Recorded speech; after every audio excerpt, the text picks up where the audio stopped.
Markus Hust woke up on December 5, 2017, as the CEO of one of Africa's largest retail empires. By nightfall, he had resigned. Within 24 hours, Steinhoff International's stock had collapsed by 60%. Within a week, 14 billion euros in shareholder value had evaporated. Pension funds, life savings, retirement accounts, gone. And Markus Hust, the man who had built Steinhoff into a global furniture giant, disappeared into the shadows. But he didn't take the money and run. The money was never real. For years, Hust had been creating phantom profits through accounting fraud so sophisticated that auditors missed it. So systematic that it infected every level of the company. So vast that when it finally collapsed, it became the second largest corporate fraud in history. This is the story of how a respected CEO turned Steinhoff into a $16 billion lie. How he used fake companies, forged documents, and phantom transactions to inflate profits.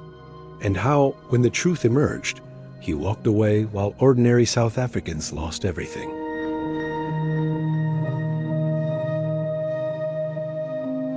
Steinhoff International was a South African success story. Founded in Germany, but headquartered in Stellenbosch, it had grown into a retail behemoth. Furniture stores across Europe and Africa, mattress firms in the United States, discount chains, luxury brands. You might not have known the Steinhoff name, but you knew their brands. Pep, Ackermans, Poco, Conforama, mattress firm.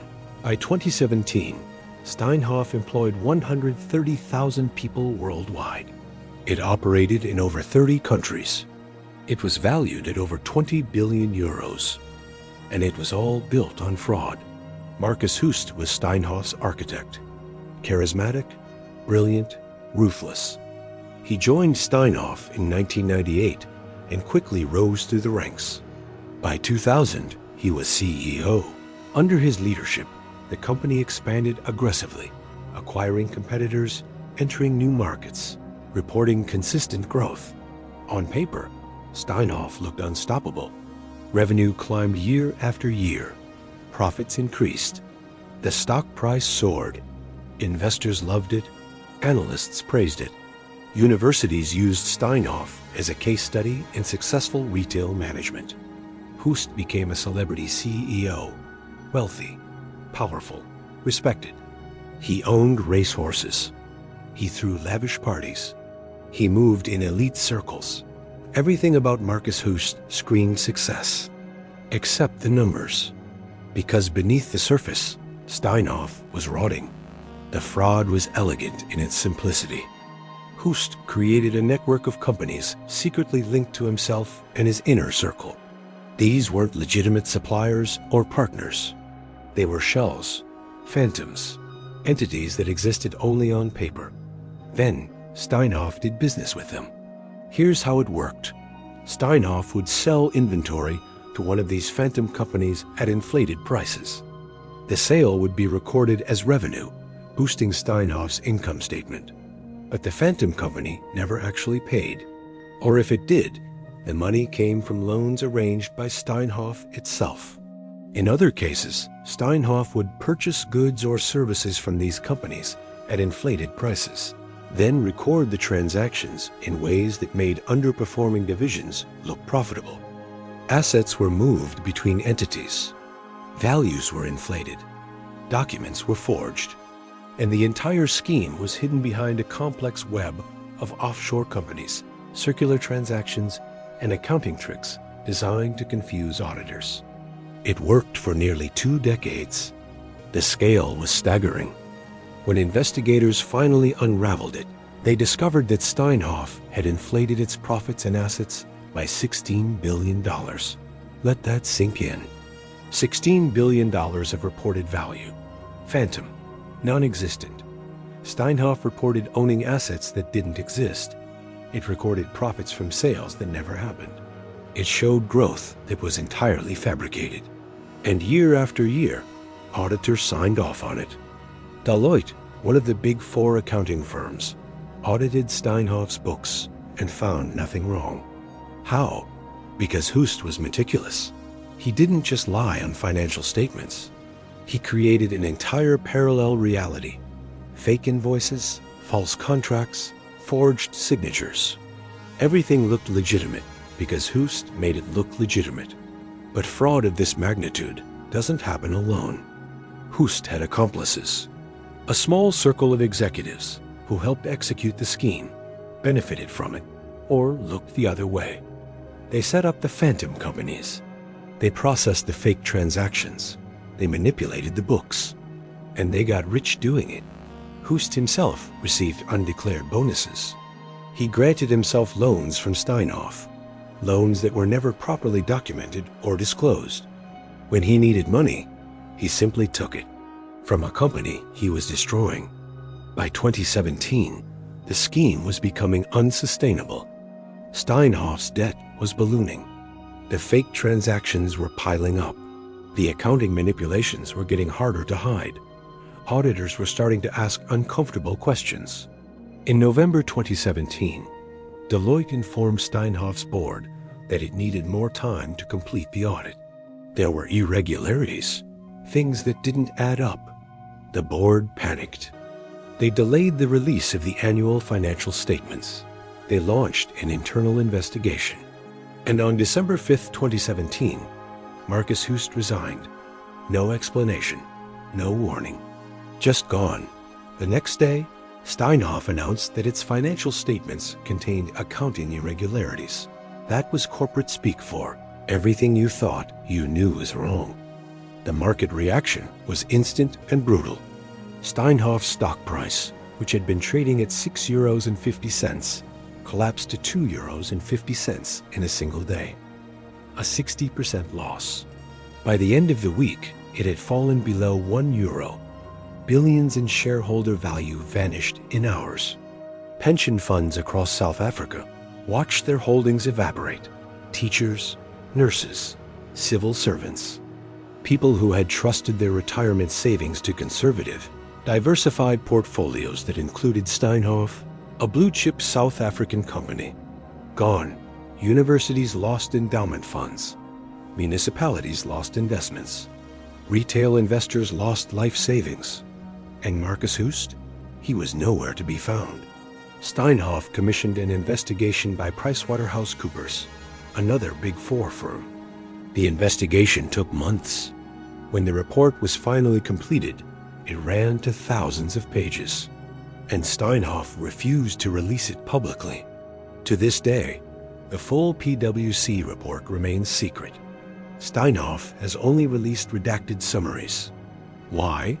Because the full report would expose exactly who knew what and when. It would reveal the extent of complicity within the company. It would name names. And Steinhoff, even in its collapsed state, wanted to protect its people. But the redacted summaries were damning enough. PwC confirmed.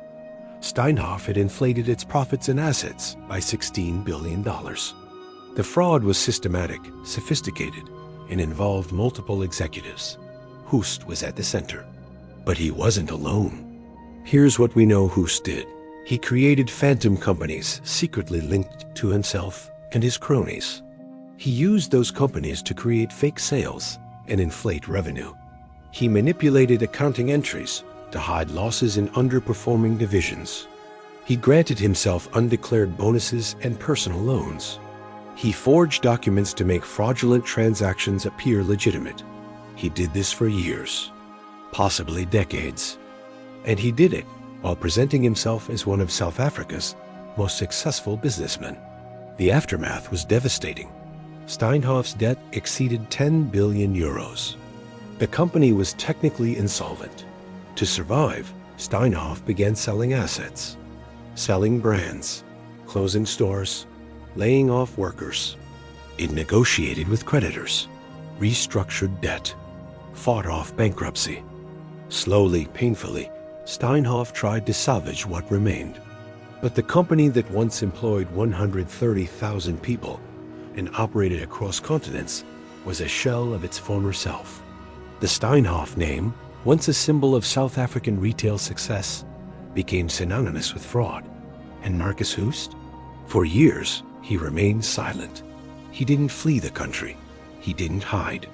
He simply refused to speak. He stayed in South Africa, in his mansion, living off wealth accumulated during his tenure at Steinhoff.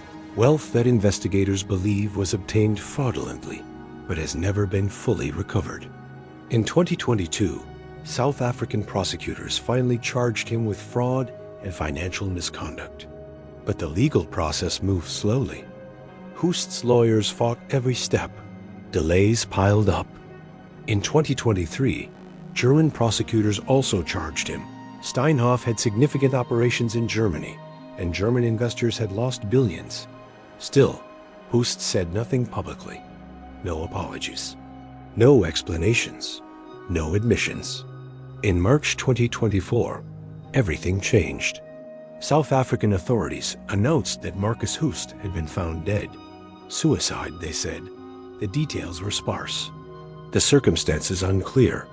He was 63 years old, and with his death, any hope of a full accounting of the Steinhoff fraud died too. Because Hoost took his secrets with him. Here's what we'll never know. Who else was involved at the highest levels? Where exactly did the money go? How much of Hoost's personal wealth came from the fraud? What did the auditors really miss or ignore? The full PwC report could answer some of these questions, but Steinhoff won't release it. The auditors at Deloitte could explain how they missed 250 billion rands in accounting fraud, but they've remained largely silent. The executives who worked under Hoost could reveal what they knew, but most have avoided prosecution. Justice in the Steinhoff case remains incomplete. Let's talk about the victims. Because Steinhoff's collapse didn't just hurt wealthy investors, it devastated ordinary South Africans. The Public Investment Corporation, which manages the pensions of South African government employees, lost over 21 billion rands. That's teachers' pensions, nurses' pensions, police officers' retirement savings. The pension fund for the mining industry lost hundreds of millions. Universities, municipalities, and retail investors lost billions more. And these weren't people who could afford to lose. A teacher in her 50s, planning to retire in a few years, watched her pension fund drop by 30%. A factory worker who had invested in Steinhoff stock saw his savings evaporate. A municipal workers' retirement plan, built over decades, was suddenly worth half what it had been. These people didn't know Marcus Hoost. They didn't benefit from his fraud, but they paid for it. The Steinhoff scandal also exposed South Africa's weak corporate governance. How did auditors miss 250 billion rands in fraud? How did the board not know? How did regulators not catch it? The answer is uncomfortable. The system failed at every level. Deloitte, the auditor, has faced criticism but no real consequences. They've continued operating, continued auditing companies, continued collecting fees. Steinhoff's board claimed they were deceived, that Hoost was too clever, that the fraud was too sophisticated. But that's their job, to oversee, to question, to protect shareholders. They failed. South African regulators launched investigations. But prosecutions have been slow, convictions rare. And the message sent to corporate South Africa is clear. If you steal big enough, you might just get away with it. In 2019, a group of Steinhoff investors filed a class action lawsuit. They wanted compensation. They wanted accountability. The case is still ongoing. In 2020, Steinhoff reached a settlement with some investors, paying out billions in a complex deal involving debt restructuring and asset sales. But most victims will never recover what they lost, because the money was never real. You can't recover phantom profits. The Steinhoff fraud is often compared to Enron. Both involved accounting manipulation. Both collapsed suddenly. Both destroyed billions in shareholder value. But there's a key difference. Enron executives went to prison. Jeffrey Skilling served 12 years. Andrew Fastow served 6. At Steinhoff, Marcus Hoost is dead. His accomplices remain largely unpunished. That's the South African reality. White-collar crime at this scale rarely results in serious consequences because the system isn't built to catch it or punish it. It's built to enable it. Today, Steinhoff still exists. Barely. It operates under a cloud of debt and scandal. Its brands have been sold off. Its reputation destroyed. The company that was once worth 20 billion euros is now worth a fraction of that. And the Steinhoff name, once synonymous with South African business success, is now a cautionary tale about greed, about fraud, about systems that fail.